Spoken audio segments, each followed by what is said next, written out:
Yes, hi, Matt Wilson here. Today I want to talk about some articles about science, in particular, the crisis in science. And so, take a look at this article. So we're told to follow the science, yet some of it's just plain wrong. Now I'm going to walk through a little bit of the article. So in recent years, there have been a lot of catchphrases around science. Follow the science. We believe in science. Even the science is settled.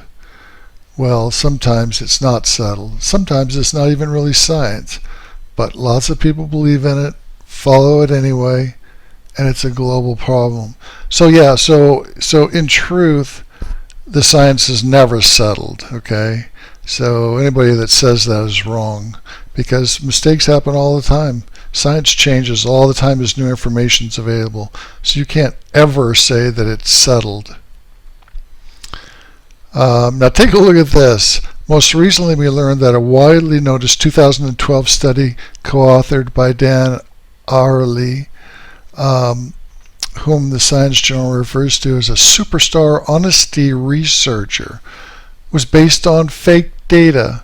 So he was an honesty researcher and it was based on fake data. Okay, so his 2012 paper found that people were more honest when they signed a promise to be honest at the beginning of a transaction than when they signed the same promise at the end.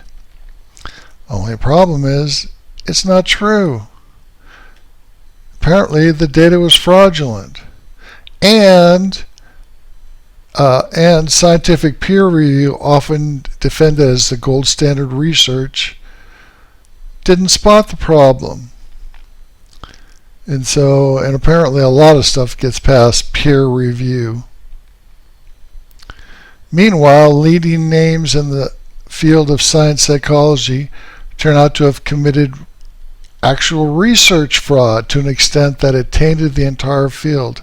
And now the Wall Street Journal reported one noted biostatistician has suggested that as many as half of all published findings in biomedicine are false.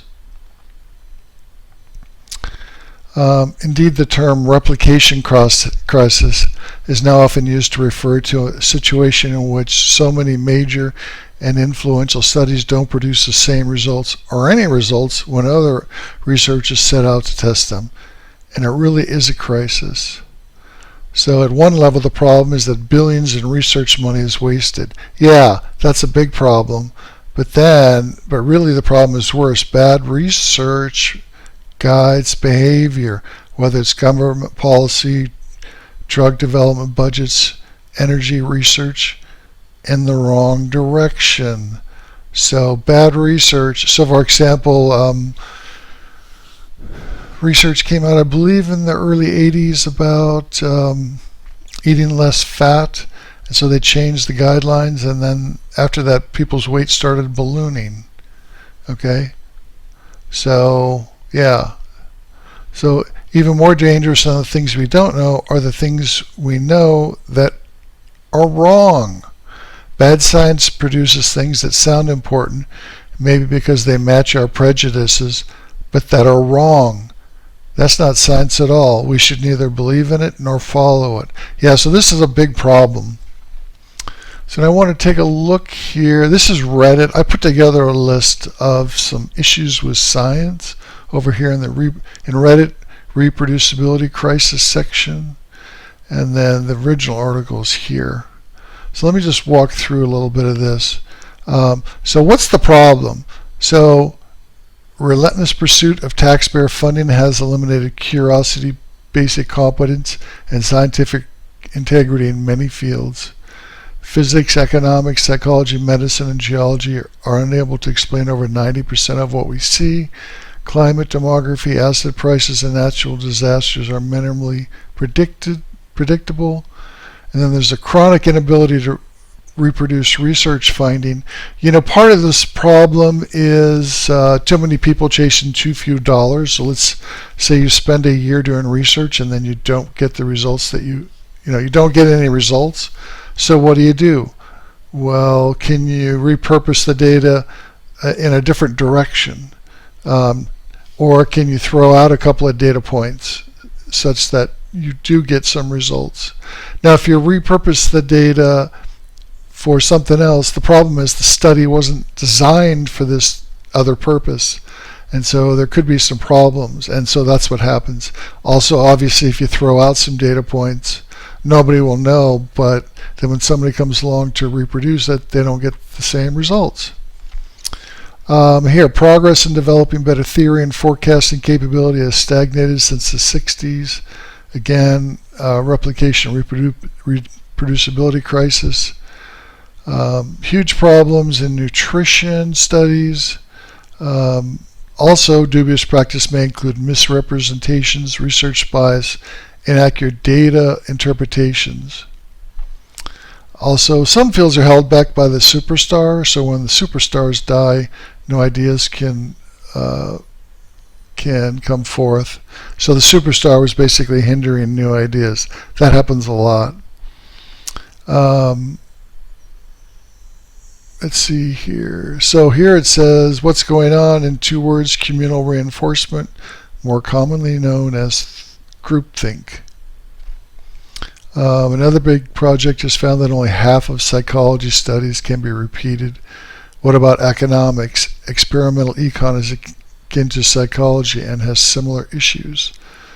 The whole academic discipline of economics is being reconsidered, the theory as well as policy advice. Now this one's on math. Look, there's an issue even in math. I'm suddenly concerned that all published math is wrong because mathematicians are not checking the details, and I've seen them wrong before. And that's because math builds on itself and getting extremely difficult to check. So errors slip through the process. Now let's take a look at here. Psychology is in crisis, but not the one you're thinking of. So of course a lot of studies can't be replicated, but no, there's a bigger problem than that. Many people who practice, use, or report on the science of psychology assume that thoughts, feelings, behaviors, and other psychological outcomes are the result of 1 or 2 strong factors or causes. This is called a mechanistic mindset.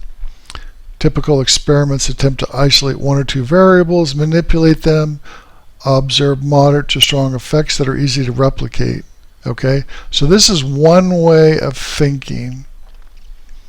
Okay, but another way is more like the last straw that breaks the camel's back. So it's a lot of little things, and then one more little thing can set in motion a different response. So here they're saying a more realistic assumption, however, is that psychological outcomes do not arise from a few simple strong factors in the first place. They emerge from an intricate web of many weak interacting factors. This is called a complexity mindset. The brain and body are complex dynamic systems. A single variable in the system will have a weak effect. More importantly, we can't manipulate one variable and assume that the others remain unaffected. Yeah, that's true. And then also another issue is, well, you're affected over time, and so that as you're exposed to things over time, it might be one more little thing that just pushes you over the edge. So what they're saying here is such psychology's most cherished experimental method, the lab experiment, may need an overhaul in order to observe and account for complexity, because obviously complexity is a lot harder to measure in the lab. So not only do they have a replication process, but just the way they are doing their experiments in general may have an issue. And then why bad science is sometimes more appealing than good. So there's a replication crisis in psychology, wherein large numbers of academic papers present results that other researchers are unable to reproduce, as well as claims that the problem is not limited to psychology. So the replication crisis pretty much waste a lot of money, up to 28 billion a year. In a new study, the authors tracked papers in psychology journals, economics journals, science and nature, and documented failures of replication. The results are disturbing. Papers that couldn't be replicated were cited more than average, right? And the reason is they tended to show more novel, more interesting results than normal. And so potential explanation for these findings involves a two-edged sword. Academics valorize novelty, new findings, new results, cutting edge, and disruptive research. So they tended to like those. And there's a bias in favor of novelty. False news that spread rapidly online was significantly more unusual than true news. So there you go. So this is a serious problem. Now, there are a number of reasons. I think overall you have too many people chasing too few dollars, but it's obviously probably more than that. But I think that's a big factor. So you just have too many people, too many PhDs doing research, and not enough money for them. So you got to do something. They've got to find novel and interesting results. Well, it doesn't work like that. And so that's where we're at. And that's it. Thanks. Bye.